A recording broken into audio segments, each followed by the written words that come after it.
This is the Engines of Our Ingenuity, made possible by the Friends of KUHF Houston.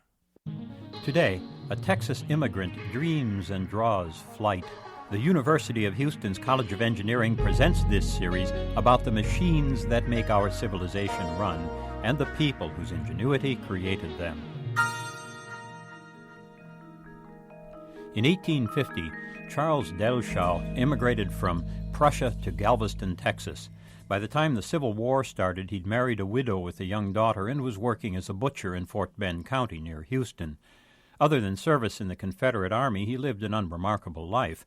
He had 2 more children of his own. His stepdaughter married the noted saddle maker Stelzig. Then, in 1877, disaster struck 47-year-old Dellschau.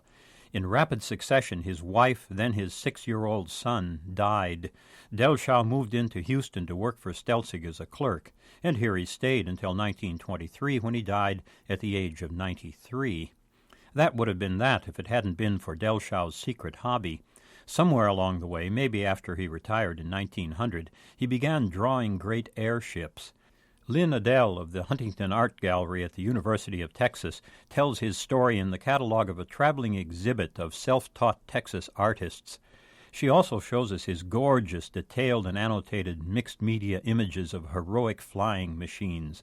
Barnum and Bailey, Buck Rogers and Jules Verne, all stirred together, mazes of exotic detail, circus tent gas bags, bicycle wheels, belts and pulleys, crazily painted pods shaped like the space shuttle boosters.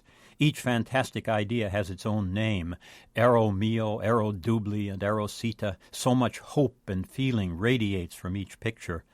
12 of Dellschau's scrapbooks surfaced in a junkyard in 1967, 40 years after his death. From there they found their way into art museums. Then people began deciphering the coded writings he'd left with the pictures, and a strange story emerged. Dellschau had, it seems, belonged to a secret society that had formed in the California Gold Rush region around 1850, the Sonora Aero Club. One member was supposed to have known how to distill a green crystal called supa from coal. Add water to supa, and you generate a gas that negates gravity.